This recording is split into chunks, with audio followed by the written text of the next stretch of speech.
I woke up as a snake. My first move, eating my cellmates before we all ended up as a batch of homemade moonshine. Just when I thought this scaly nightmare was over, a Devour and Evolve system kicked in. The rules are simple: keep eating, keep growing. There is no ceiling to my power. I could become a legendary dragon or a god of time, but right now I am just trapped in a massive glass jar. While plotting my escape, a greasy bald guy walks into the room. I instantly play dead. He leans in close, staring at me with a suspicious look in his eyes. Why is there only one left? Shipping is tomorrow, so I better toss 4 more in there fast. The moment he cracks the lid, I lunge and spray a mouthful of vintage venom right into his face. He hits the floor screaming. I bolt for the door and activate my internal radar. There is a neighborhood outside and mountains 1,000 meters away, but a busy highway stands in my path. It is right in the middle of the evening rush hour. One wrong move, and I am roadkill, so I duck into a rotting shed to wait for midnight. Suddenly, the guy's agonizing screams start drawing the neighbors out of their houses. Once they realize a venomous snake is on the loose, they call the fire department immediately. Within 20 minutes, firefighters arrive with 2 tracking dogs. One of the hounds picks up my scent and heads straight for the shed. Hearing the barking get closer, I frantically squeeze into a nearby burrow. I find another snake inside, but he is still deep in hibernation and completely dead to the world. Perfect, found my fall guy. Sorry brother, but I will make sure your sacrifice is remembered. I shove him toward the entrance. Outside, the rescue crew starts cheering. Got it, the dog caught the little monster. The area finally goes quiet, but I stay buried deep until I'm sure the coast is clear. When total darkness falls, I slither out toward the mountains, my stomach growling like crazy. Who knows how long I was pickling in that jar. If I hadn't eaten those other snakes, I'd be starving. Suddenly, a rustle in the grass catches my attention. A massive rat is scavenging nearby and my mouth starts watering instantly. Sorry, little guy, but you look delicious. I strike and hit him with a toxic blast. He drops dead on the spot. Swallowing a filthy rodent is gross, but survival is more important than pride. While I am dreaming of a juicy steak from my past life, the system pings again. Organ modification system unlocked. Evolutionary desire detected. I look at the upgrade shop and see the path to becoming a dragon. My eyes light up. This means if I keep hunting, I can become a god. Let the feast begin. By the time the sun starts to rise, my hunger meter is at 100%. That energy converts into 40 evolution points, triggering my very first level up. A wave of heat floods my body. My bones snap and reform in a brutal, painful transformation. After 5 minutes of agony, it is over. I am significantly larger and stronger than before. I reach the edge of the road to cross, but I'm only halfway when danger strikes. A biker and his girlfriend fly toward me at 300 kilometers per hour, live streaming their reckless stunt. As the tires scream toward me, I use every ounce of strength to leap across the lane. The camera catches everything. The comment section starts exploding with panic. What was that? Was that a snake the size of a fire hose? No regular snake moves that fast. That thing has to be some kind of mutant. While the internet goes wild, I am shivering in the weeds on the other side of the road. I watch their taillights fade. Idiots. Who drives like they have a death wish at this hour? Another second and I would have been a smear on the pavement. I am completely drained. I can't stay here. Every second is a death sentence because the human world is a meat grinder.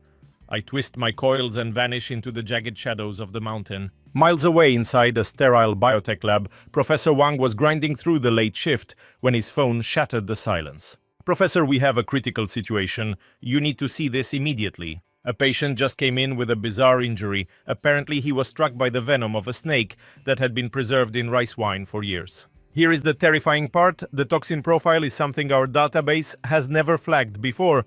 It triggers rapid necrosis and total nerve failure, packing 5 times the lethality of a king cobra. The professor went completely cold. He had been tracking reports of mutated predators attacking civilians. As a descendant of ancient healers, he knew the legends. He had glimpsed similar horrors in forbidden manuscripts. Before tonight, he thought it was just a fringe theory. But staring at these impossible genetic markers, the truth was undeniable. A deep furrow creased the professor's brow as he realized the gravity of it. Could the Great Awakening mentioned in the old scrolls actually be starting? Elsewhere, I had been slithering for hours, my stomach gnawing at itself. I pinged my tactical HUD and it picked up a concealed cavern entrance nearby. Inside, dozens of serpents were knotted together in a desperate attempt to stay warm, totally oblivious to the predator in their midst.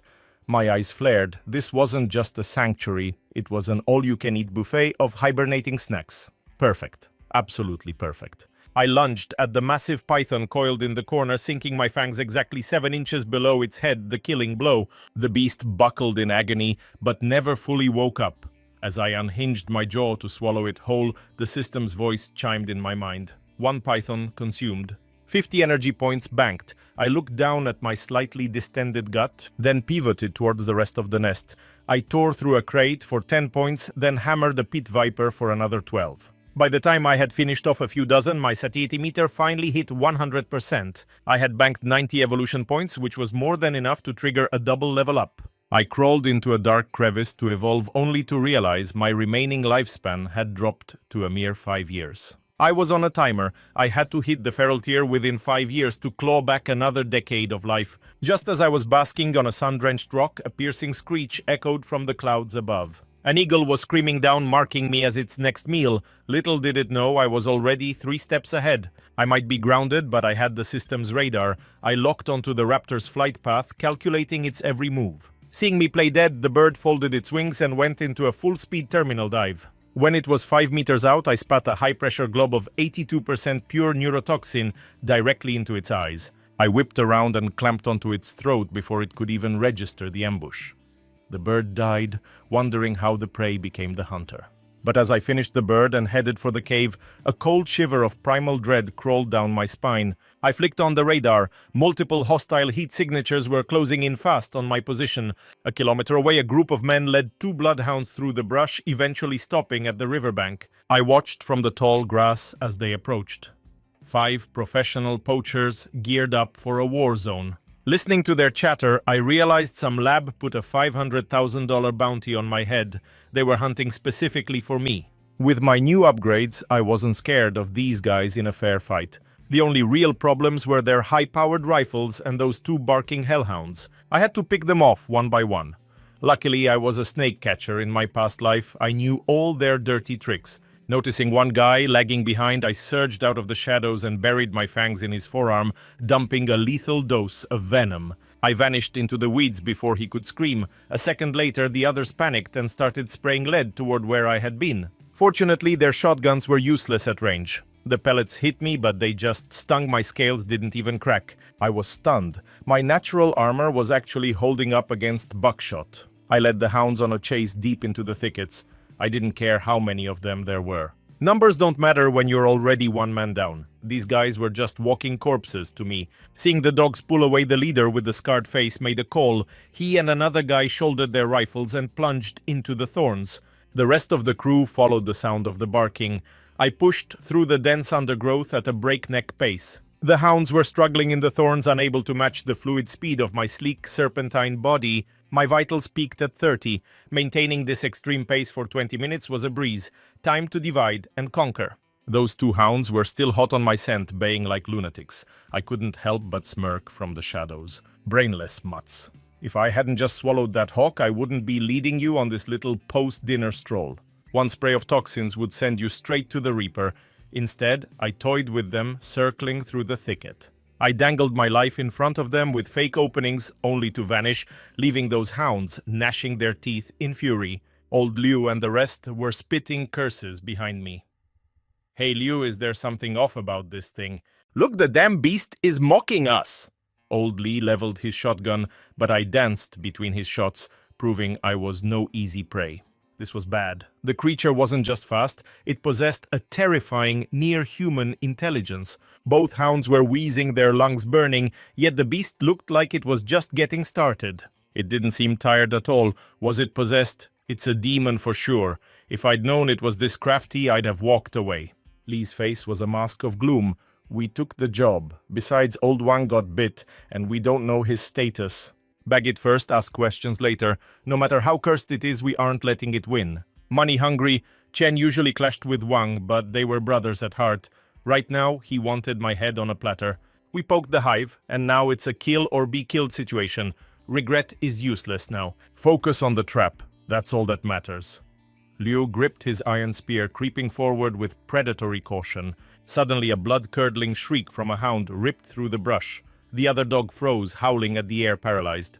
Liu knew it was over for Big Wang. He sprinted toward the carnage, his heart hammering against his ribs. Xian scrambled after him, but Li hesitated as an icy dread washed over his entire body. He realized this monster intended to leave no survivors. I'd lured the aggressive black hound into a blind spot and blinded it with venom. No more playing around, Mutt. The game is over. It's time to get down to business. I launched from a canopy branch, jaws unhinged, and buried my fangs deep into the hound's throat. Sensing the men 100 yards out, I dropped the carcass and dissolved back into the emerald shadows. When the trio arrived, their prize hunters were just twitching heaps on the mud limbs, turning to stone. Xian smashed a tree trunk in rage. To hell with the bounty, I'm going to skin that bastard alive. Liu's expression darkened. This is bad. Get to Wu, that thing is definitely circling back for them. He bolted back toward Wu's position. I'd considered picking off the loner first, but I stopped mid-stride. They'd anticipate a chase. Instead of running, I'd set a trap coiling silently behind the massive tea tree. Dead leaves and forest rot became my perfect camouflage. Sure enough, they came charging through, screaming warnings to Wu while keeping a cautious 2-meter gap in the rain-slicked mud. Li, bringing up the rear, hit a patch of wet moss right in front of my hiding spot and stumbled. He instinctively reached out to grab the tea tree for balance. My eyes flared. There was my opening. I struck like a lightning bolt, sinking my fangs into his palm and pumping every drop of spite into his veins. One hit, then I vanished. I knew the bite of a shotgun all too well. A close-range shootout was a sucker's bet. The best predators always play the victim until the trap snaps. The real hunt was finally beginning. Hearing the screams, Liu and Qian spun around to find Li collapsed on the forest floor, clutching his withered wrist. As necrotic purple blood seeped through his fingers, Qian lost it, firing a blind blast into the greenery before Liu tackled him. Do you have a death wish? That thing is picking us apart. If you chase it now, you're just delivering your own obituary. Liu's voice cracked with pure desperation. A lifetime of hunting serpents only to be outplayed by one on his final day. He tried to patch Li's wound while Qian scanned the trees like a cornered rat. Panic had finally set in. With 2 men crippled, they needed to move fast. They had to escape these deep woods before the sun went down. Right then, another blast echoed from the ridge below, followed by a scream that cut through the silence. Their faces turned ash white. Wu was gone. 5 men started this. Now 3 were bleeding in the dirt. From the slope, I watched Wu crumble. This was the catastrophic price of their arrogance. His shotgun had nearly shredded me during the ambush. Luckily, I moved faster than his trigger finger could twitch. My eyes scanned his rucksack. Packed with anti-venom kits, these guys were seasoned pros. Far more skilled than anyone in my past life. But one thing stood out, a red egg-sized orb. Half crimson, half translucent. The scent was pure temptation. I had to have it. I used my scan immediately. True sight. Instantly, the data burned into my vision. The Blood Soul Berry, a freakish energy bomb that only grows in the frozen mana-rich dark. Eating it grants 10,000 energy points. It ignores all bottlenecks, though you might just explode. I didn't care. Jackpot. 10,000 points is 1,000 evolution credits. Hunting normally would take 15 days. My heart raced. I shoved the fear of exploding aside and went for it. I clamped my jaws on it and turned to run. Suddenly, the veteran hunter's eyes snapped open. They found it up north. His brother ate one and turned into a red smear instantly. He kept it for research, but seeing me take it, he leveled his shotgun in a final frenzy. As I swallowed, he fired. Steel shot filled the air from 15 feet away. I flexed my scales and tucked my head. Crap. I should have injected more venom earlier. I underestimated him. He wasn't fully paralyzed and still had the juice to fire. Pain exploded in my back. 3 pellets ripped through my armor, leaving jagged, bloody craters. Forget revenge. I had to get the hell out of there before the lead started flying again. Luckily, the toxin messed with his aim. Otherwise, I would be a dead snake right now. Ignoring the raw, shredded meat on my spine, I ran like a demon jaw locked on the prize. Blood painted the thorns as I hissed in agony. The blast alerted the others. Liu and his boys were only 450 yards out. "Did you hit the beast?" Qian yelled. Liu growled. "Go die if you want to follow it." The priority was survival. They had to patch up and get off this mountain fast. Further down the trail, I fought the blackness, leaving a messy trail of red behind me. The old den was compromised. My only shot was the lake. After an eternity of swimming, I found a drifting raft. I crawled up, gasping for air. My vision faded. I passed out, reflexively swallowing the fruit whole. "Look, Dad. There is a massive snake on our raft." A boat hummed through the mist nearby. A young girl pointed from the deck while her father steered and Grandpa prepped the bait. The men looked and felt a chill crawl up their spines. A king cobra, thicker than a man's thigh, was coiled right there. "Stay back!" the father hissed. "Look at that thing, it is an ancient monster, a legend in the flesh." The old man had never seen its equal. "Grandpa, we have to save it." "A creature this big is a sign. My gut says it is not just some animal." The men traded looks. This girl was special. She had a weird connection with nature. Even the deadliest killers turned into kittens whenever she was around. "You sure this isn't a garden snake, kid? This thing is a lethal predator." "You think you can handle a monster like this?" Aki asked, his voice full of doubt. She nodded with total conviction. "I trust my soul." The grandfather sighed. "Fine, we try." A hell of a gamble. I was bleeding out, fading fast, but a spark of awareness remained. The fruit was down, a sealed ocean of power waiting for my brain to wake up. I felt a surge of panic. From the frying pan to the fire, I was paralyzed, a sitting duck at their mercy. But then she spoke of saving me. I couldn't help but laugh at the irony. Humans can be the worst demons or pure saints. Maybe my luck hasn't run out yet. Looks like I finally caught a break with some decent folks. After the boat docked, Aki poked me with a stick, waiting until he was sure I was out cold to speak. "That is a shotgun wound for sure. It is shallow but wide. We need to treat this immediately." The girl reached out nervously, her small hand hovering over my scales. "Is it going to make it?" she asked. Aki pulled her back. "Careful now. This is a massive serpent, not some stray puppy or kitten." The old man cut in right away. "Aki, every living thing has a spirit. Snakes might be cold-blooded, but they have their own code. We are saving it, not hurting it. Let her touch it. It is fine." Checking me over, Aki muttered, "Lucky it is a snake. Anything else would have bled out by now. But we are out of medicine here. If we are going to save it, we have to take it home." The grandfather stepped up and patted my head. "Little snake, we are helping you. Do not go waking up and biting anyone you hear." They stuffed me into a bag and carefully hauled me into the cabin. I felt every bit of it, but I was too weak to react. I could only make a silent vow. I will pay back this kindness. 7 days flew by. Under their care, I was finally starting to recover. 80% healed. Everyone was still wary of me except for the girl. After living together for a week, they realized I understood them and was not aggressive. Then the 5-year-old brother snuck into my room, nearly giving the whole family a heart attack. I did not strike. Even when the brat poked my wound, I just gritted my teeth and stayed still. The old man beamed proudly. "See, I told you so." Animals have souls. They know how to be grateful. Watching his smug face, I practically rolled my eyes. If there was not a human soul inside this skin, that grandkid would have been lunch. Still, I was truly grateful. Without them, I would be someone else's dinner by now. Over those 7 days, I got the lay of the land. They lease this lake and live in an isolated house, miles from the nearest town. This remote spot was perfect for laying low, especially with those snake hunters still out there. Once the news breaks, trouble will follow. I have to get stronger fast. Staring at the sunlight, I thought about my 1000 evolution points.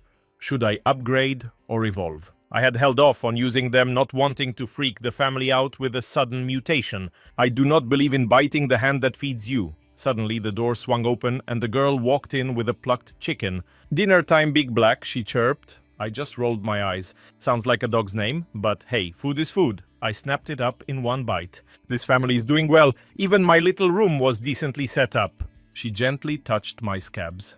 "You must have been starving, Big Black. Eat up. No feathers to worry about." I almost thought about staying forever. Then I remembered I only had 4 years left. Comfort is a trap for heroes. I had to reach a higher state to live longer. But how do I get out? They do not cage me, but every door and window in this house is locked tight. No hands, no feet. I will have to win the girl's trust and wait for an opening. Meanwhile, 10 men and 5 hounds were scouring the nearby woods led by Scarface Liu.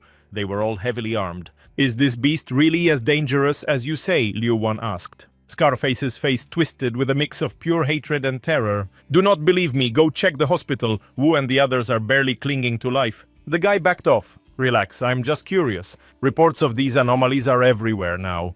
Over 100 cases nationwide. Just want to be prepared. If we are dealing with a real anomaly, we need to change our tactics." Exactly, another added. "Hunting a regular cobra is one thing, a mutated anomaly is a death wish." The payout is high, but it is not worth losing our lives over. Lou gnashed his teeth, growling, "Rest easy, boys. Old Ngo's bullet definitely found its mark.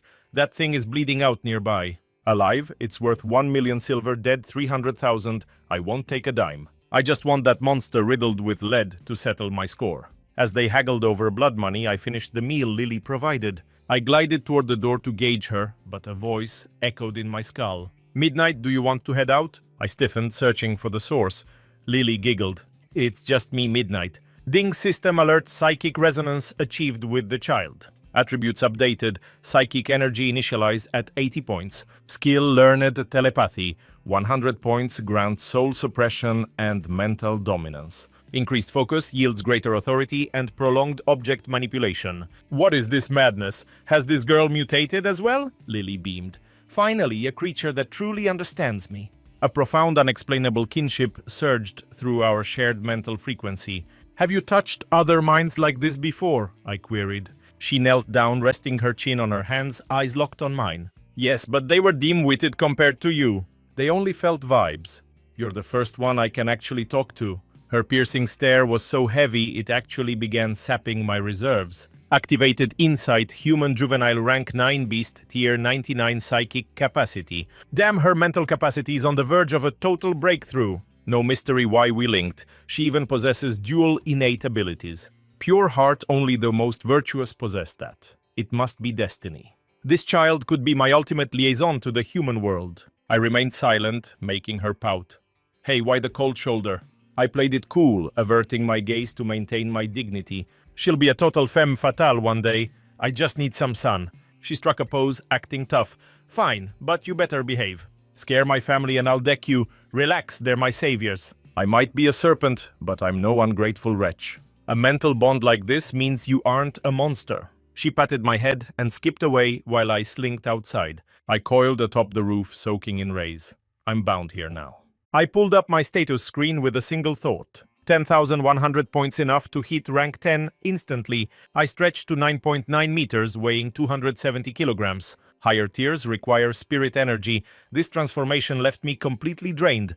When the father and son returned, they nearly died of fright. "Lord, look at the size of that thing. Wait, looks familiar." They gripped their weapons tight as Lily rushed out the door. "Get back, child, don't get any closer.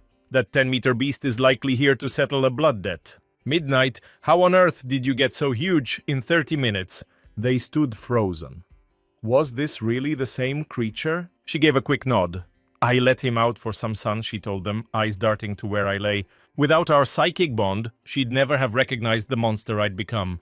Akui stood there frozen in pure disbelief. "How is this possible?" he stammered. "He was a hatchling, now he's a titan. Did he devour the original? A snake doesn't double in size in 30 minutes unless it's possessed." Then she pointed directly at my jagged scar. "Look at the mark, Dad."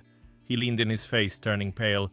"That's the wound I gave him. It's him." I was massive now, a nightmare in the flesh. As the family's frantic whispering grew louder, I finally drifted awake. My eyes snapped open. "Big Black," she whispered. "How did you grow this much in less than half an hour?" "Maybe your chickens are just that good." I projected back, my voice echoing in her mind with dark humor. She rolled her eyes. "Oh, you're a comedian now." She was the only human who could actually hear my soul. To me, she wasn't just a girl. She was the little sister I never had in my first life. Memories of my siblings from that previous existence flickered in my mind, a sharp, bitter ache I couldn't suppress. I usually bury those ghosts to keep from drowning in grief, but Akui's mounting terror pulled me back. He didn't see a friend. He saw a prehistoric predator that had outgrown its welcome in their small world. He wanted me gone to protect them. I felt a heavy sigh rattle my ribs. I belonged to the shadows now. I'd pay my debt, then vanish. They sat on the porch, unaware I was weighing my own exile. "The boars are tearing up the lower fields, Akui. Aren't you going to do something about those beasts?" "We don't have rifles, and the law is strict, Dad. There's nothing I can do against a wild boar." The word boar triggered something in me. I saw my chance to settle the score for their kindness. "Tell him I'll handle the slaughter," I told her. "Consider it a final thank you for taking me in." She looked stunned. "Can you really kill a boar?" "Trust me," I replied. "It'll be my pleasure." With my predator stats peaked at level 10, a common forest hog was nothing more than a snack. "Dad, she said, her voice trembling. "He says he'll kill the boar for us." Akui just stared at her. "What are you talking about? A snake hunting boars check your temperature. You're clearly burning up with a fever." Realizing she was sane, they both turned to me. I locked eyes with them and gave a slow, deliberate nod. I didn't care about hiding my intelligence anymore. I was a god-tier beast. Humanity's rules no longer applied to me. The realization hit them like a physical blow. They bowed low. "Then we are in your debt, great serpent. God or immortal, it's just a title humans give to anything strong enough to kill them." I just smiled. I slithered toward the fields. I remembered their patterns from my days as a hunter. Dusk was their killing time. They hide in the thickets during the day, invisible to the untrained eye, but I was no longer human. I tried to trigger my thermal vision, but my evolution points were drained. I was effectively flying blind. I needed fuel and fast. Just then a fat rat poked its head out from behind the trash. I moved like a flicker of black lightning, a blur that left the three of them blinking in shock. My jaws snapped shut on the rodent. A notification flashed: 20 energy points gained from the kill. Their mouths hung open at my speed. Good. A little fear ensures they won't try to cage me again. I checked the position of the sun. It was time to hunt the real monsters of the forest. "Wait for the news?" I pulsed into her mind, then lunged into the tree line, disappearing like a ghost. I fired up the tracking map. "All right, you tusky bastards. The king of the mountain is coming for you." It was nearly 4 in the afternoon. The shadows were stretching long over the 100-meter stretch of cabbage fields. To a starving boar, these crops were an invitation they couldn't refuse before the winter frost set in. I didn't need to track them. I just needed to be the nightmare waiting in the corner. I coiled into the darkness, my eyes fixed on the glowing blue dots of the mapping system. 10 blips appeared on the edge of my vision. I focused, narrowing the feed to see my true targets. It wasn't boars. It was Scarface Liu and Chen IV. My old enemies had finally found me. 5 hounds and 5 rifles. They were coming for my head. The cycle of blood never ends, does it? They won't make it back to the village. If I have to be a monster, I'll be their last. I pivoted instantly, lunging straight into their path. 2 kilometers away, old Wang's patience was finally hitting rock bottom after a fruitless afternoon. "Listen, Liu, we've been trekking for hours and haven't found a single trace of that damn thing. You think Wu's shot actually finished it off? Maybe it crawled into the lake and drowned already." Liu shot a sharp, annoyed glare at the speaker. "You think a predator like that just rolls over?" "It's wounded badly. I'm certain of that much." "But dead, not a chance. That creature is licking its wounds somewhere along the shoreline, waiting." "We'll find it." Liu's conviction silenced the group. Then, without warning, the lead hound erupted into a violent howl. Within seconds, the other 4 dogs caught the scent, snapping and barking wildly at the brush ahead. Everyone leveled their rifles, tension thick enough to cut. Liu and Chen IV felt a cold sweat break across their necks. "Stay sharp, don't screw up like last time." Gu Fifth, however, just scoffed at the caution. "Relax, Liu. We're a pack of armed hunters with 5 elite dogs. 1 busted snake doesn't stand a prayer." As the words left his mouth, I emerged from the shadows 30 yards out and closing. I reared up, my head nearly 3 meters high, looming over them like a reaper. Fifth's face went pale as he shrieked. "God, it's a king cobra! But look at the size of it. That's impossible." My freezing gaze locked onto them. A primitive, bone-deep chill rippled through every man in that clearing. They were used to catching little 2-meter runts, not a water tank-sized titan. Qian IV started babbling incoherently. "No, this isn't the same animal. It's too big. Is it the mother? Is it here for blood?" Before they could process the horror, I launched my strike. I cleared 15 meters in a heartbeat. Riding a gust of freezing air, I targeted Liu first. They'd come prepared this time, heavy layers, reinforced gloves, thinking leather and wool could stop me. How naive. My 15-meter frame coiled around Liu, followed by the sickening crunch of snapping ribs. Liu's face turned gray. The air was crushed out of him before he could even scream. Opening wide, I sank my fangs into his shoulder, punching through the thick fabric to dump my venom. The group finally snapped out of it. Qian IV raised his gun, desperate, but his buddies held him back. "Liu's in the way, you'll hit him." They wanted the reward, wanted me alive, blinded by greed until the very end. The 5 hounds were circling now, snarling and baring teeth. The alpha lunged. I didn't even blink. My tail lashed out like a heavy steel cable. A wet thud echoed as the dog was sent flying like a ragdoll, snapping a sapling before landing dead. I dropped the mangled, gasping Liu and raised my head high, staring down the remaining 9. "You want a prize? You pay in blood." I unleashed a psychic roar that shattered the silence of the woods. The scream carried 100 points of pure soul-crushing pressure. A visible shockwave rippled through the air, flattening the grass and dropping every hunter to their knees. They clutched their heads in agony, dropping rifles as blood began leaking from their eyes and ears. The 4 remaining dogs didn't even have time to whimper before they collapsed, foaming at the mouth. I felt a cold satisfaction. The fusion of my willpower and that roar had secured absolute control. Xiaofang's family is safe now. Out here in the deep wild, no one will find these bodies for weeks. Today, not a single one of them makes it home. While they were still dazed, I moved like a ghost, spitting concentrated venom directly into their eyes. The enhanced toxins snuffed out 9 lives in under 2 minutes, but I needed to be certain. I went from man to man, snapping throats and injecting fresh doses of lethal chemicals. Then I crushed their chests until the last bone splintered.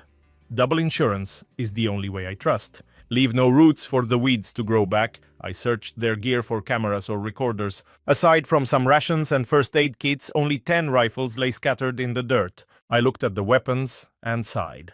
In my past life, I couldn't touch gear this good. Now it's just scrap, though Xiaofang's family might need it. Everyone is talking about the world's spiritual rebirth, right? Having some gear for the coming chaos is just common sense. Besides, killing a few wild pigs hardly pays back the debt of saving my life. Leaving these survival weapons for them is the least I can do to settle my tab. It is a solid plan on paper, but the actual logistics are a total nightmare. I do not have some magical storage dimension, and even with a belly 10 times its normal size, I cannot exactly swallow a shotgun. I stared at those rifles on the dirt, feeling completely pathetic. Whatever, I need to focus on evolving into a high-tier beast. Maybe the system will grant me an inventory skill down the road. I shifted my focus to the 5 dead hounds nearby. To me, that is just raw energy. Every little bit of meat counts when you are trying to grow. After devouring those 5 dogs, I finally hit my limit. My stomach felt heavy and I even let out a small burp. Thankfully, my super efficient digestion means I can still move without being sluggish. All right, time to focus on the next big move. I decided to leave the area and headed back to the forest near the vegetable patch, eventually coiled up on a high branch. I curled into a bolo for a quick nap while keeping a sliver of my consciousness on the radar. The moment those boars show up, I am striking. But as the sun dipped below the horizon and darkness swallowed the woods, the cabbage patch remained empty. I looked up at the star-studded sky and suddenly a wave of crushing loneliness hit me like a ton of bricks. I do not know if this is my old world or some parallel dimension. 1 minute I am a man of 30 and the next I am a snake living like a caveman. This absolute upheaval of my existence has left me feeling terrified and lost in my own skin. I am not sure how much time passed, but the ground suddenly began to vibrate with a faint rhythmic thumping. A bright blue dot flashed on my mental radar about 2 kilometers away. That woke me up real fast. I zoomed in on the scout view and nearly jumped out of my scales. A massive boar was lumbering across the map.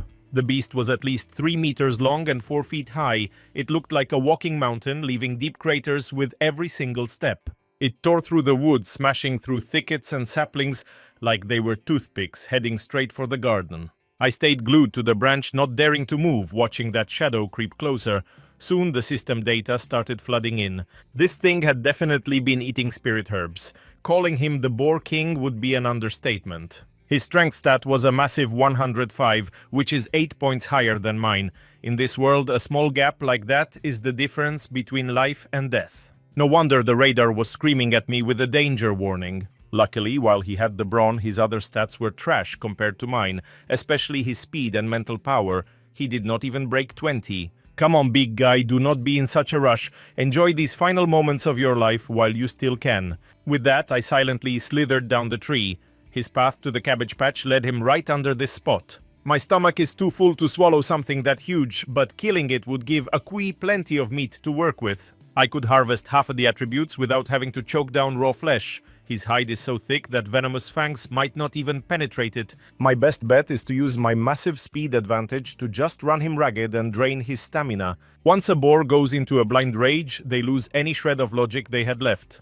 Honestly, if I had not reached the peak of level 10, I would never dream of going toe-to-toe with a monster that even tigers avoid. I held my breath, focusing on the Boar King as he bulldozed his way through the brush. He flicked his short tail, totally oblivious to the death waiting above. Driven by his obsession with food, he could probably smell those cabbages with his eyes closed. The beast let out a few grunts of pure joy. It was not spring yet, and food was scarce in the high mountains. He had been starving for months, but since finding this lakeside garden, he had been living like royalty. The second he stepped directly beneath me, I launched a stream of venom, aiming straight for his eyes. When dealing with a tank like this, the eyes are the only weak point that can actually be exploited. Boars have terrible eyesight anyway, so he never even saw the Grim Reaper hovering over his head. As the toxin hit, his bristles stood on end. Sensing a threat, he froze, trying to figure out where the attack originated. That gave me the opening I needed. I doubled the dosage, letting the poison flood his eye sockets. The burning agony sent the boar king into a violent fury. He slammed his head into a nearby tree with a sickening crack that echoed through the woods. A trunk as thick as a dinner plate snapped like a twig. Fueled by blinding pain and neurotoxins, the king lost his mind completely. He started charging everything in sight, kicking up massive clouds of dust and debris. Trees and shrubs were being uprooted and shattered in seconds. I watched in horror, thanking God I did not try a close-range attack. If that thing hit me while rampaging even with my 100 armor points, I would have ended up with shattered organs. I climbed 2 meters higher, watching the boar's final, desperate struggle. Finally, the neurotoxin paralyzed its nervous system. After snapping several trees, the massive beast collapsed heavily. Its screams faded into silence. My backup plan was unnecessary. Its willpower surpassed 10 human hunters combined. At dawn, villagers gasped at the mountain-sized carcass. Meanwhile, I rested secretly in Xiaofang's upstairs room. Bored, I watched TV until a news flash froze me. Breaking news divers discovered a massive prehistoric skeleton offshore. Experts suspect it belongs to a legendary race of giants. The 10-meter four-armed frame had metallic bones and a sword through its chest. With global mutations rising, humanity faces a brand new era. I flicked my tongue. 4 arms and a mystery blade. Interesting. This global chaos only works in my favor. The madness provides perfect cover for my own strangeness. Beside me, Xiaofang's eyes filled with dread. The haze, the world ending, I'm so scared. I projected comfort. Don't fear, I will protect you. She smiled and hugged my massive head tightly. I trust you. I'll grow strong to protect everyone too. 2 weeks passed. I stayed hidden despite my urge to evolve. Equi's attitude toward me did a total 180. He served me meat daily as beast attacks surged everywhere. Even local livestock began turning on their owners. The air grew thick with a violent primal energy. Only my mental discipline kept me from going feral. Eating that boar meat gave Aki strange new strength. He felt invincible while I planned my next move. Should I vanish into the mountains or stay here? I could use this family as my human proxies. I'll build an empire while growing stronger in secret. Suddenly, a violent tremor buckled the entire earth. Earthquake! Aki screamed, grabbing his family and running. I blurred outside, just as the house collapsed behind me. Trees toppled over like toothpicks in the chaos. Legions of rodents swarmed from cracks as Aki fled. The old man and Xiaofang followed close behind. The sky darkened as the ground tore open like cake. Bottomless chasms stretched for miles across the landscape. Faced with nature's fury, I felt incredibly small. We dodged fissures until the ruins of the home settled. The boy wailed in terror. I scanned the area. My mental map revealed a chilling, terraformed nightmare. The reservoir dam was failing. Get high now, I warned. I watched silently as the world began to end. Nature is a cruel playwright, and whether you're a king or a beast, you're just the punchline of its darkest joke. Walls of water swallowed the coast, grinding skyscrapers into dust. The air was thick with the stench of salt and the screams of the dying. Without warning, the earth split wide open. An invisible, colorless energy bled from those jagged wounds, and my system pinged. The world's atmospheric essence was spiking at a lethal rate. My evolution was finally within reach. Nearby, Little Fang clung to her father, sobbing as their world dissolved into the black silt. "It's gone! Everything is gone!" she wailed. Her father watched the surging flood, his eyes glassy and haunted. "Forget the house," he whispered. "We're alive. As long as we breathe, we can build it all back from the mud." Then they turned to me. If I hadn't hissed at them to sprint for the high ground, they'd be bloated corpses in the current by now. The second their boots hit the safety of the ridge, the levee disintegrated. A roaring wall of debris erased the valley. 1 minute slower, and they would have been erased along with it. The weight of it hit Aki. He dropped to the dirt with a heavy thud, pressing his forehead into the earth 3 times. "Thank you, great serpent god. Without your warning, my entire bloodline would be buried in that water. I wanted to stop him, but I lacked the limbs for a gesture, music. I slithered back mentally, commanding Fang to get him up. Tell him it's nothing. A man's dignity is his only currency. He shouldn't spend it so easily. Kneel for the gods or your kin, but never for a stranger. If we are truly brothers in this hell, never do that again. You saved my life once. I just returned the favor. Fang relayed my thoughts and helped her father find his feet. Akui managed a weak, trembling smile. To you, it was just a warning, but to me, it was 5 lives saved. That's worth more than a bow. It's worth my life. If Serpent God is too formal, can I call you Mr. Black like my daughter does? I rolled my eyes internally. I'm not Black, I'm Truong Long. Call me Mr. Truong or just Long. Akui touched his chest, nodding solemnly. Understood, Mr. Truong. You're more than an animal to us. I have one request. I want you to be part of our family forever. Beside him, the old patriarch gave a sharp, knowing nod of approval. In a world falling apart, having a loyal titan on your side was the ultimate insurance policy. He decided to double down on the offer. Mr. Truong, you and my granddaughter have a bond. Why not take her as your disciple, let her serve and learn from you? I paused, realizing the old man was a clever fox. Akui offered a home, but the old man wanted a blood oath. He was binding my fate to theirs, using the girl as the tether. It wasn't a bad play. I decided to meet them halfway. I looked at the girl. No need for masters and servants, kid. I have nothing to teach you yet. If you're willing, just be my sister. I'm being honest with you. My old world was a ghost I could never chase, but in Fang I saw the sister I'd lost a lifetime ago. This bond would make my protection official and my presence undisputed. Finally, the family agreed on a compromise. She would be my disciple in name, but we would treat each other like true siblings. I accepted her 3 bows there in the wilderness. Now that I was her guardian, the weight of their survival rested on my scales.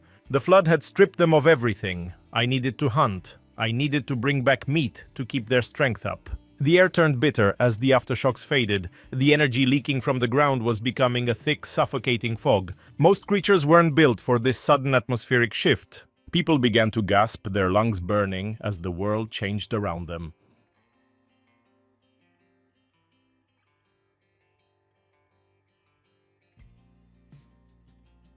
Music.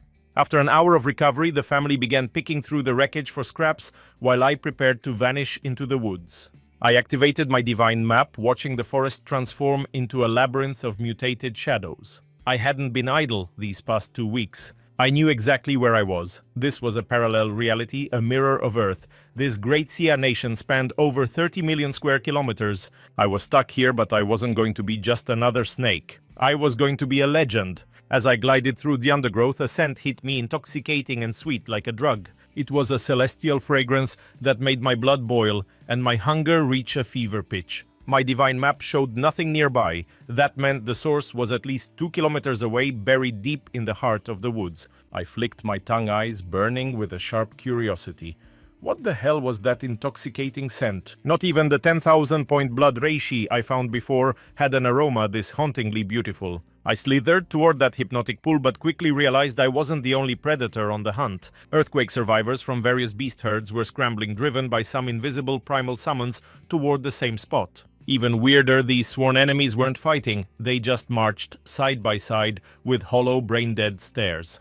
The whole scene gave me a massive sinking feeling in my gut. The closer I got to the source, the more intense it became. Something inside me began to thrash, an uncontrollable instinct screaming at me to lunge forward until the system suddenly pinged. Alert host is under the influence of the Mirage fruit. High probability of entering a permanent trance state. Spend 100 energy points to negate the hallucination for 10 hours. I didn't hesitate to hit confirm. A cold wave instantly washed through my veins, snapping my foggy mind back into sharp focus. That reckless urge vanished without a trace, leaving me shivering at how close I'd come to losing it. That scent is terrifying. It nearly caught me from this far away without the system's protection. I'd be just another walking corpse, a literal puppet on a string, if not for that intervention. Looking at these defenseless beasts, a dark thought crossed my mind. I haven't hunted in days. Isn't this just a free, all-you-can-eat buffet delivered right to me? Stashing some extra energy seemed like a plan, so I unhinged my massive jaws. I spent 3 hours snacking and traveling until I was stuffed. With my fullness at 100%, I followed the herd into a hidden valley. The clearing was the size of 3 football fields, completely barren of any grass or life. In the dead center stood a lone mysterious emerald sapling, barely 1 meter tall. Every branch held a crystal-red fruit that glowed like a ruby soaked in morning dew. The juice inside looked like liquid blood shimmering with a light that practically begged you to sin. Nothing lived within 10 feet of that tree. The closer the beasts got, the more the bloodlust in their eyes turned feral. They became a wall of mindless meat, ignoring pain and death to slaughter anything that dared approach the trunk. Even with their guts hanging out, they refused to retreat.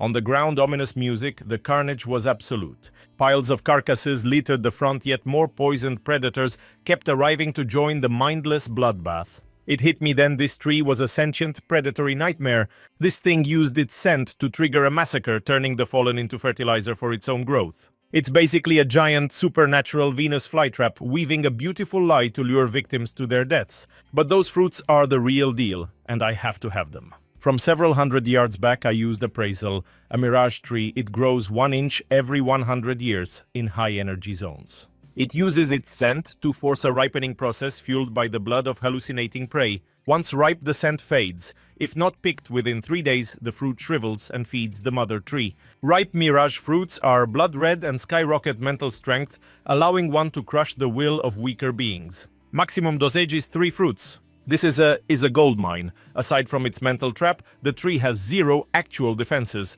Since the scent doesn't affect me anymore, I just have to play the waiting game. But when the scent dies down, the surviving beasts will definitely snap out of it and start a total war for the prize.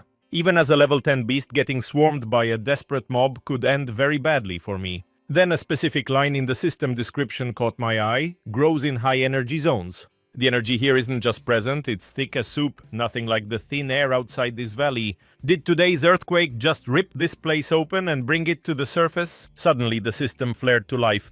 Ambient energy levels met. Host may now begin the breakthrough process in a safe location. Evolution takes 1 hour, drawing in nearby energy to create a storm that will rebuild your physical body. Warning: host will be completely defenseless during this hour. Any interruption results in total failure. Recommendation: find a guardian. I cursed under my breath. Talk about some impossible stakes. Surrounded. Charging out now is suicide. I'll snag those 3 fruits first and figure out the rest later.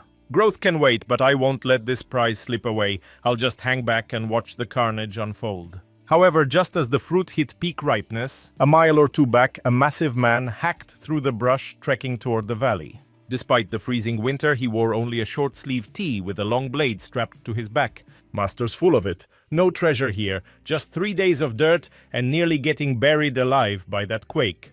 He stopped dead in his tracks. The jade pendant on his chest flared with a weak green light, a crack splitting through 1/3 of the stone. He clamped a hand over his nose. That scent was lethal. I almost fell for the trap myself. The old man didn't lie. This thing is the real deal. He'd paid 100,000 at the antique market for this jade. Master said it'd save him. Today, it did. He hesitated, face hardening. Under the jade's protection, he sprinted toward the source of that sweet aroma. Night fell, my slit eyes pierced the gloom. 3 spirit fruits pulsed with a violent, blinding red glow. The scent peaked. Overjoyed, I launched myself like a guided missile toward the prize. The beasts ahead were decimated. The few survivors were broken, bleeding, and completely spent. In my current state, finishing off these scraps would be a total cakewalk. Just as I prepared to strike, a man's voice echoed from the shadows behind me. Jackpot. I coiled instantly. Careless. I was so distracted by the fruit I forgot my divine radar. I turned to see that same muscle-bound guy standing a short distance away. He was radiating heat, though every step he took seemed like a heavy, labored struggle. His jade flickered against the illusions. I burned energy to activate my true sight. I locked onto the intruder, then his stats flashed before me and I froze in shock. Damn, this guy is a beast. Strength at 100, speed and constitution over 85. Toughest human yet. But I'm at the max level 10 cap. It won't be a total stomp, but I'll still crush him easily. He spotted me just as I finished sizing him up. Holy, that's a massive king cobra. Is it a demon? He shuddered, sensing my lethal aura. Without that jade pendant guarding his soul, he would have lost his mind miles ago. Only greed pushed him to keep going this far. He steeled his gaze. This treasure is mine. Nobody takes it. He tightened his grip. Just a big snake. Why be scared? I'll turn this beast into lunch. He didn't know the fruit, but anything causing this much death was worth the gamble. High stakes, high reward. He marched forward. I didn't want to fight, but this interloper forced my hand. Fine, I'll have to take this guy out first. The moment he stepped, I blurred, lunging straight for him. He was shocked, but didn't panic. He pivoted and executed a perfect combat roll, trying to evade. I wasn't biting though. I just tilted my head and spat a stream of venom. I'd predicted his move. Toxic rain blanketed his landing spot. He tried to scramble away, but his momentum was spent. Every escape route was already sealed off. He knew Cobra Venom was bad, and I'm a mountain-sized monstrosity. Heaven knows how toxic I am. He twisted, but the acid splashed his chest and neck anyway. The corrosive liquid melted his skin, instantly seeping deep into his bloodstream. He screamed, stumbling back before his entire body locked up stiff as a board. The neurotoxins were working, paralyzed in seconds. I lunged to finish it. He looked terrified, trying to punch, but his body wouldn't obey. His fist swung out limp and powerless like a child throwing a tantrum. The fruit's glow is peaking. It's now or never. My coils tighten, finishing the job. I see the light fade from the giant's eyes, nothing left but regret and a longing for life. Damn it! His final thought echoes through the silence. I can't believe I'm dying here. Bones crunch like dry wood. The man who was once full of grand ambitions is now just a hollow shell. I finally let my muscles go slack. Honestly, if he'd just walked away, he'd still be breathing. But greed is a powerful fertilizer, and now he's just food for the soil. The moment I drop his corpse, the intoxicating perfume in the air vanishes instantly. My eyes snap towards the clearing beneath the spirit tree. The surviving beasts are waking up from their trance, looking around like they've forgotten how they got there. This is my window of opportunity. I take a deep breath, priming every nerve. 100 points of raw physical power surge through me, ready for a total blitz. I need to swallow those fruits before they can even blink. I move like a ghost through the brush. I leave nothing behind but blurred trails and the sharp crack of breaking the sound barrier. I'm a blur crossing the field, but a massive boar and a bear near the tree react first. Fast bastards, I didn't think they'd snap out of it so quickly. Music, no time to hesitate. I floor it, pushing my speed past the absolute limit. The sonic boom from my movement draws the immediate attention of the boar and the bear. They turn just in time to see a flash. I'm already past them, a streak of lightning, leaving them in the dust. Greater than music. Terror flickers in the predator's eyes. They didn't even see me coming, but their obsession with the treasure drives them to charge anyway. I don't care what they think. I reach the base of the tree in a heartbeat and unhinge my massive jaw.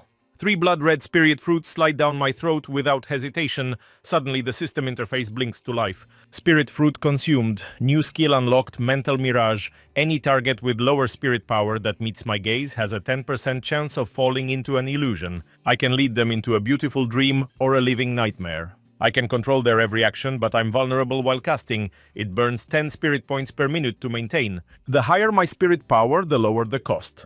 I flick my tongue. This is a terrifyingly powerful tool. It's the ultimate trump card for turning the tide when the chips are down. As the 3 fruits vanish into my throat, the boar and bear let out a roar of pure fury. Their cries wake every other beast in the valley. Too bad for them. They're all broken, bleeding, and running on fumes. They can only scream at the sky in helpless rage. I just narrow my eyes and lock onto them. Time for a test drive. My cold stare pins the boar and bear down, making them shiver to their core. Their tough guy act evaporates instantly. They start backing up, trembling with a sudden, overwhelming dread. This peak tension is exactly what I need. I pull the trigger, mental mirage active. A psychic pulse shoots from my eyes and stabs straight into their brains. Their gaze goes hollow. Just like that, they've become 2 meat puppets with empty expressions. It worked. 10% chance, and I snagged both of them on the first try. My command is simple: kill each other. Seconds ago, they were allies. Now they're tearing into each other with mindless brutality. The rest of the pack is horrified by the sight. They don't understand what's happening and scatter like leaves in a storm. The valley's brief silence is murdered by this new wave of chaos. The survivors hunt the weak just to stay alive, but within 100 yards of me, it's a total dead zone. Watching them shred each other for no reason. Yeah, I'm more than satisfied with this. Proof of concept achieved. I cut the connection and both beasts collapse like ragdolls. They gasp for air, looking at me with a level of horror that words can't describe. I didn't dull their senses or give them a dream to hide in. I let them watch. I forced them to be spectators as their own bodies committed murder. That kind of trauma never leaves you. I ignore them and glide toward the dead man from earlier. The jade pendant on his chest has a strange mystical hum. It'll make a perfect gift for Little Fang. As I slither past the two broken beasts, they flinch, waiting for a killing blow that never comes. I didn't even give them a second glance, simply gliding past, as if they were invisible. Both creatures exhaled in pure relief, though the massive black bear's gaze suddenly sharpened with a newfound purpose. Taking a heavy, jagged breath, he scrambled up and threw himself onto the dirt right in front of me. I paused stunned. Was this beast suicidal? I slowly coiled upward, looming over him with cold curiosity. Activating my divine sight, his statistics flickered into view, showing a staggering power level of 100. Most of his other stats sat well above 60, marking him as a peak level 10 beast just like me. He was an absolute tyrant of these woods, yet he bowed his head lower, whimpering as his massive frame trembled. It finally clicked. This powerhouse was actually trying to swear his life and loyalty to me. I was floored. My presence must be terrifyingly magnetic if high-level monsters are volunteering to be my groupies. But how was I supposed to actually communicate with a bear? My bond with Little Fang was a total fluke, but then the system interface suddenly flashed before my eyes. Ding. A creature seeks to submit. Do you wish to bind this entity as your permanent servant? Accept him to gain 100 willpower points and a fraction of his innate physical abilities. You will also unlock the Soul Brand skill, allowing you to place an unbreakable seal upon his very spirit. He will also share your passive buffs. The first seal costs 100 points, while the next costs 1000. These brands are extremely limited, so choose your followers wisely. My eyes practically sparked with greed. A god-tier enslavement skill acquired in a single afternoon, this kind of absolute control was game-changing. I didn't hesitate to accept. This big oaf had just handed me the key to ultimate power. He wasn't just a servant anymore. He was going to be my primary enforcer and right-hand man. As I confirmed the command, the surge of mystical energy bridged the gap between our two minds. A primitive, gravelly voice echoed in my head, calling me boss. After Little Fang, I wasn't even surprised. Since you've chosen to serve, your name is now Big Bear. Rest easy, I will help you settle your debts. Rise. At my command, his dull eyes brightened with life just as the system notifications began to chime. Ding. First Soul Servant successfully bound. 100 points awarded. New skill Soul Brand. Soul Brand unlocked. Gained passive skill Colossal Might. Spend 1000 energy to double your strength for 10 minutes. But while I was busy celebrating my new bodyguard, a sharp, deafening alarm shrieked inside my mind. Warning, warning, your attributes have surged past the current limits of your physical form. Evolution is forced. Find a secure location within 30 minutes or prepare for a total physical collapse. Failure to stabilize will result in your body literally exploding from the pressure. Panic set in instantly. The power gain was too aggressive. I had 30 minutes to find a hole while Big Bear guarded my life. I immediately toggled the sky map. Given my current size, finding a suitable hiding spot was nearly impossible. Finally, I locked onto a rocky ridge located roughly 1 kilometer away. Two towering boulders leaned together, creating a narrow hidden crevice with only one way in or out. It was a perfect bottleneck, the kind of place where one defender could hold off an entire army. I signaled Big Bear and bolted. Fueled by my shared aura, his strength skyrocketed as he followed me. We reached the base of the massive stones in what felt like seconds. I gave him his orders and crawled into the dark. Immediately, my muscles began to tear and reform agonizingly. A visible vortex of raw energy began to spiral around my body, glowing brightly in the dark. The spiritual pull was so intense, it acted like a lighthouse for every predator in the forest. Every beast within a 1 kilometer radius sensed the power and began a mad dash toward my location. Luckily, most of the apex predators had already been wiped out by the illusion tree earlier. Only a few stragglers were left to investigate while Big Bear stood outside like an unyielding stone wall. He stood tall on his hind legs, nostrils flaring as he scanned the trees for the slightest movement. 10 minutes passed before a pack of wild wolves emerged about 100 meters from the cave. The concentrated energy was like a drug to them, but the clever hunters hesitated, sensing the bear's power. The savage black bear at the cave and the suffocating pressure within were warnings.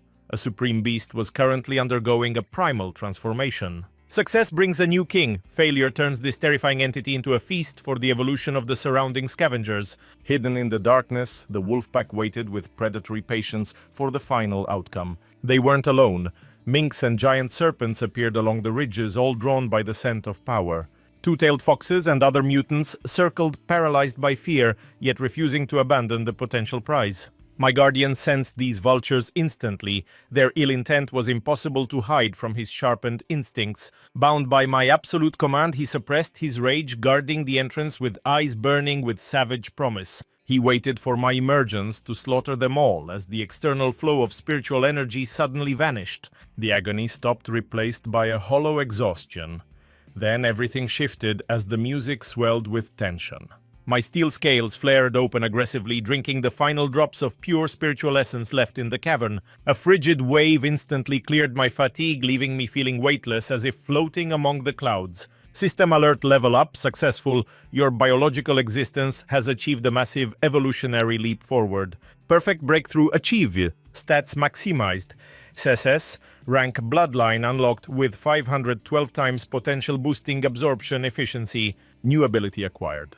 Blood burn, consume 500 energy to double all attributes for 10 minutes of peak combat power. Post-skill usage triggers a mandatory 1-hour state of extreme physical depletion and weakness. Interface update, attribute caps jumped from 100 to 200 with current power sitting at 199. The most significant change occurred in the energy conversion mechanics, shifting the entire power scale. Rates spiked from 10 to 50 points per essence. I cursed the system's greed, regretting not maxing skills earlier. As my new 50-foot frame emerged from the shadows, I cast a massive silhouette across the cave entrance. Big Bear froze. Without our soul bond, he never would have recognized this towering steel-clad titan. His shock turned to joy as my evolution buffed his own stats, sending waves of power through him. As the storm settled, a crushing pressure far beyond anything before rippled out from the mouth of the cave. Feeling this new predator tier, most of the hidden beasts began a silent, panicked retreat into the woods. Yet a few stubborn killers remained in the shadows. I watched them with a cold, murderous intent. Big Bear, slaughter those fools and bring me their corpses. I remember the lethal danger of my breakthrough. Any interruption would have been fatal. Since they dared to spy, they will pay with their lives today. With a bloodthirsty roar, Big Bear charged like an obsidian tank, smashing into the wolfpack's perimeter. I glided toward a massive rock, my black steel-like scales shimmering under the pale, cold moonlight. I stood there like a dark monarch, an apex predator surveying a kingdom of lesser, trembling beings. Returning to camp, my massive size had increased again, nearly terrifying the humans into thinking a monster arrived. The sheer pressure trailing behind us made the old man struggle just to draw a single breath. Little Fang was stunned, but our psychic contract allowed her to sense my soul immediately. I gave a weary smile. In 1 month, I'd gone from a jar-dwelling runt to a 50-foot behemoth.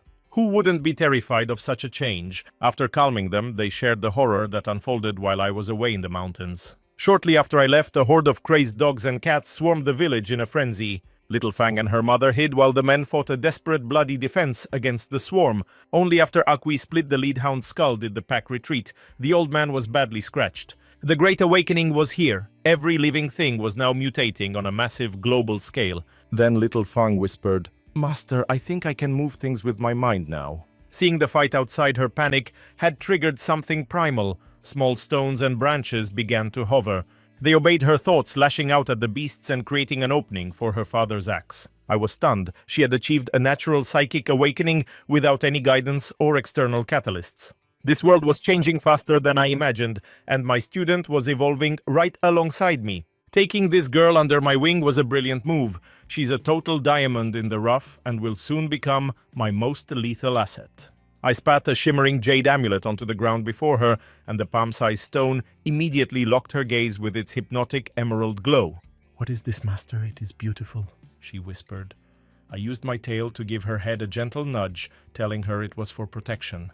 Wearing that charm around her neck would stabilize her mind and keep the creeping corruption from taking root in her fragile human soul. Instead of donning it, she slipped into the shack and tucked the stone between her feverish mother and sleeping brother, a selfless act that proved her worth. Her devotion moved me deeply. Honor and family should always come first, and a heart that pure is exactly the kind of investment I am seeking. At dawn, I led her family down the slope, the small group struggling to navigate the treacherous, mud-clogged wasteland that lay in the valley below. When we hit the valley floor, the village was nothing but a graveyard of splintered timber and rising filthy floodwaters. Carcasses of men and beasts drifted in the sludge, so I glided into the wreckage first, signaling the others to scavenge whatever scrap of survival remained. In these early brutal days of the Great Collapse, survival was no longer a hope, it was total war. While we scavenged, chaos reigned nearby. Just 2 kilometers away, a dozen boys were being hunted like prey by 6 enraged, mutated water buffalo. These blood-soaked scenes were playing out in every corner of the globe as the old world drew its final rattling breath.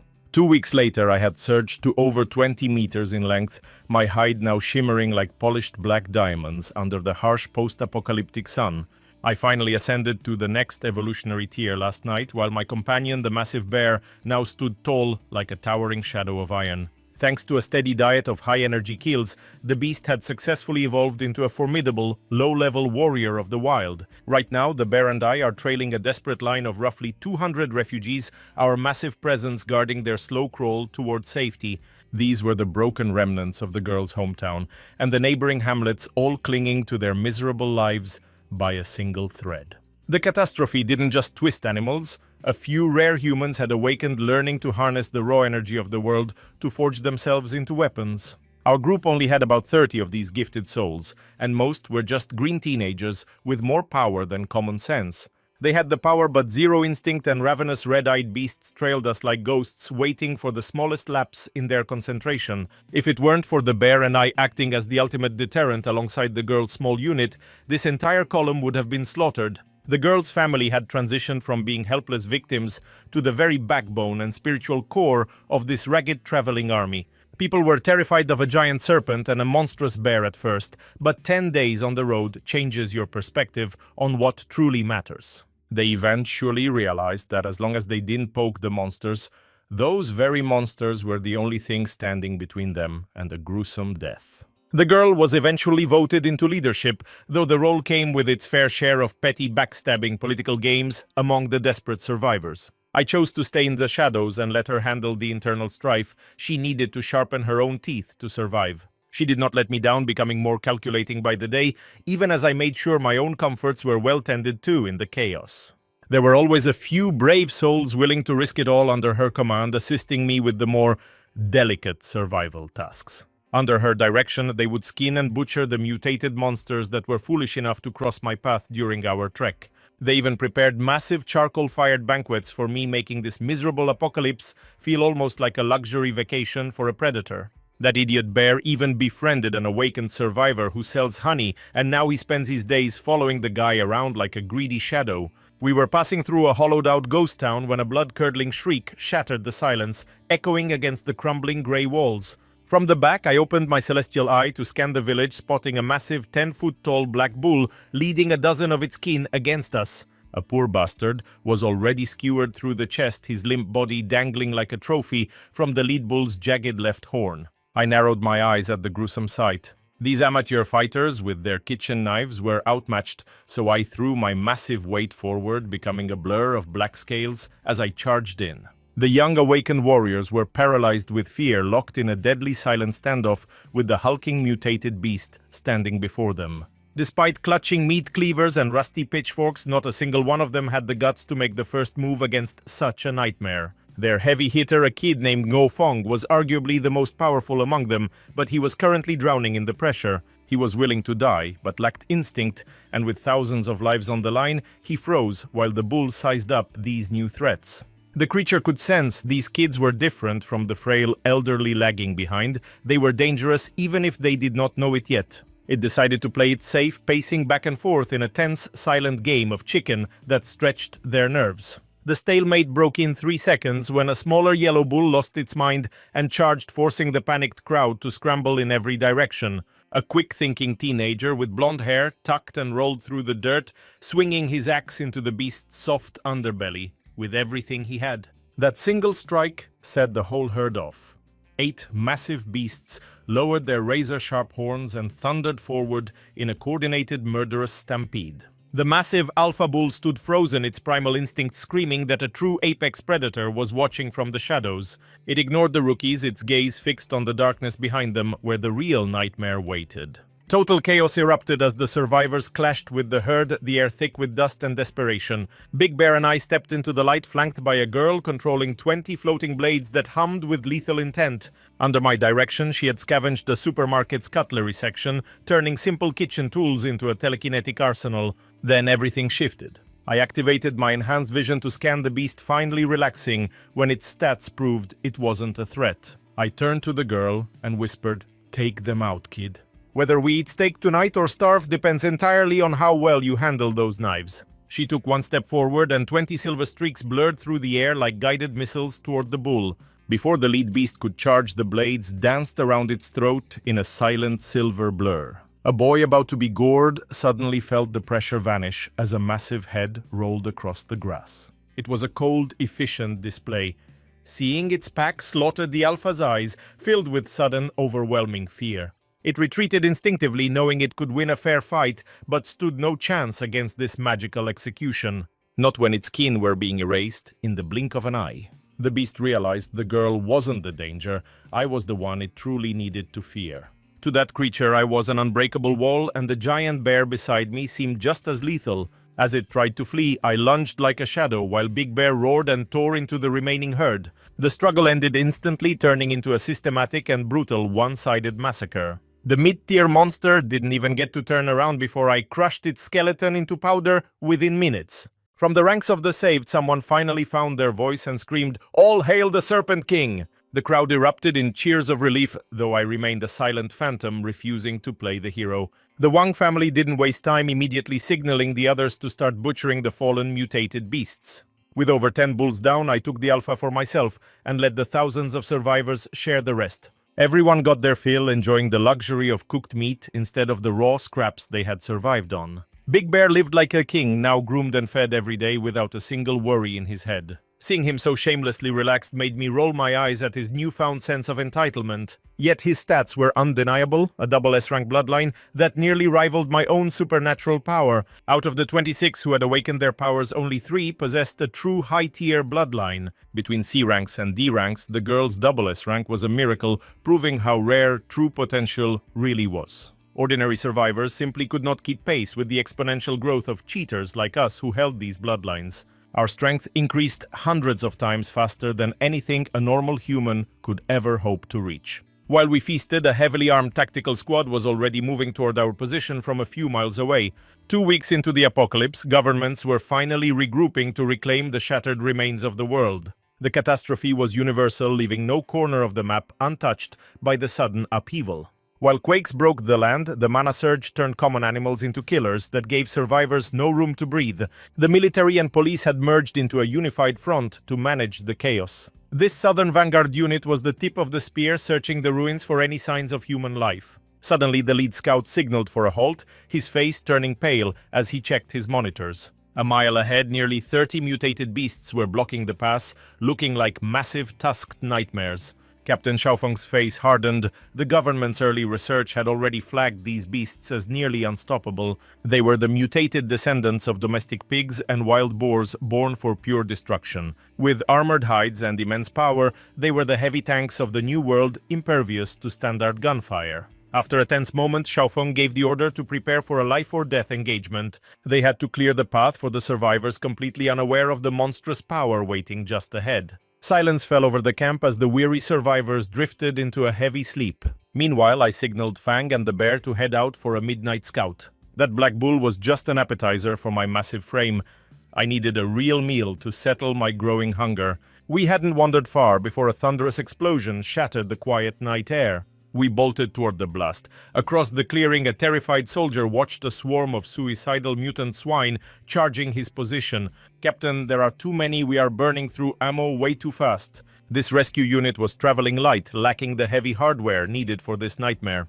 They held the line behind cover, but the endless tide of tusks finally breached 2 main firing pits. Soldiers vanished in the chaos, though only 3 10-foot-tall alpha beasts had fully evolved into monsters. These kings lurked behind their minions, draining the humans' bullets. Otherwise, the defense would have crumbled minutes ago. My divine vision projected the carnage ahead, forcing me to pause and weigh our options. A local battalion was fighting for their lives against the mutants. I hesitated, unsure if I should intervene. Among the refugees, I was an undisputed god, a serpent king ruling over the weak. But how would I fare against a disciplined modern army equipped with professional killing tools? If their barrels turned toward me, could my scales even withstand their concentrated fire? Humanity only offers two choices to my kind: total submission or a cold cage for dissection. I wavered, realizing the luxury of being served by others had clouded my survival instincts. This comfort was a trap. My gaze sharpened as I shed those soft thoughts instantly. If things go south, I'll grab the bear and vanish. With my 199 power level, nobody can catch us. Our bizarre trio, a girl and two beasts, charged boldly into the chaotic rear of the battlefield. As my massive silhouette emerged from the shadows, every gun in the battalion went silent. Even the frenzied mutant swine felt an ancestral terror chilling their blood at my arrival. Captain Shao stood frozen, a little girl flanked by a titan serpent and a monstrous bear. It was impossible. The entire war zone fell into a ghostly hush, an eerie ceasefire born of pure shock. Ignoring their terrified stares, I prepared to act. I barked orders at Fang and the bear: take down one king together, the other two are mine. I lunged like black lightning. The strongest alpha beast snarled, its crimson eyes locking onto me for a head-on collision. The moment our gazes met, I